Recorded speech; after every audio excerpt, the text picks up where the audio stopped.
नमस्कार. आज आपण हाऊसिंग सोसायटीमध्ये नॉन ऑक्युपन्सी चार्जेस काय असते हे पाहणार आहोत. जेव्हा एखाद्या सोसायटीमध्ये सभासद त्याचा फ्लॅट, शॉप किंवा कमर्शियल प्रिमायसेस हे भाडं देत असतील, त्या केसमध्ये non occupancy charges society charge करते. तर हे नॉन ऑक्युपन्सी चार्जेस म्हणजे काय? ज्यावेळी स्वतःचा वापर त्या फ्लॅटचा, शॉपचा करत नाही, त्या केसमध्ये नॉन ऑक्युपन्सी लागू होतात. आता हे केव्हा चार्ज करू शकतात? ज्यावेळी थर्ड पर्सनला तुम्ही देतात शॉप किंवा घर राहण्यासाठी, त्यामध्ये तुम्ही लिव्ह अ लायसन ॲग्रीमेंट, ते रजिस्टर ॲग्रीमेंट असणं खूप गरजेचं असतं.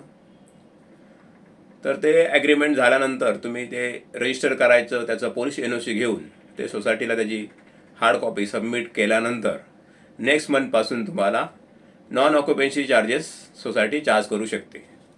आता हे नॉन ऑक्युपन्सी चार्जेस सोसायटी किती काय चार्ज करू शकते? काही सोसायट्यामध्ये असं पण काही सोसायट्यांचं आहे की लोक एक भाडा किंवा 50% भाडा एक महिन्याचा भाडा त्याचे 50% असे पण चार्ज करतात. काही सोसायटीमध्ये लिगली चार्ज करतात.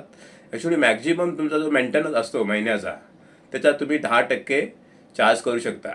As per section 79A Maharashtra cooperative society act नुसार तुम्ही 10% फक्त मेंटेनन्सच्या 10% नॉन ऑक्युपन्सी चार्जेस चार्ज करू शकता. तर ते पण समजा तुम्ही जर एखादा घर तुम्ही जर स्वतःच्या रिलेटिव्हला राहायला दिलेला असेल किंवा तुमचे केअरटेकर त्या घरामध्ये राहत असतील किंवा तो बंद असेल फ्लॅट, तर त्या केसमध्ये तुम्ही society non occupancy charges charge करू शकत नाही. तर हे लक्षात ठेवलं पाहिजे की नॉन ऑक्युपन्सी चार्जेस हे मॅक्झिमम एखादी सोसायटी त्यांच्या सभासदाला जास्तीत जास्त 10% चार्ज करू शकते. तर आजची ही माहिती खूप इम्पॉर्टंट होती. बरेच सोसायटीमध्ये कमिटी मेंबरमध्ये आणि मेंबर्समध्ये गैरसमज असतात. नेमकी ती किती चार्ज करायचा? ती लोक जास्त भाडा घेतात, 10,000, 20,000, 25,000 भाडा घेतात, तर आपण एवढेच का चार्ज करायचे?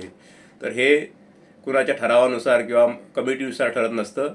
तर बाय ॲक्टप्रमाणे तुम्हाला मॅक्झिमम जे मेंटेनन्स असतं मंथली, त्याच्या 10% तुम्ही चार्ज करू शकता. तर हे सर्वांनी लक्षात घ्यावे.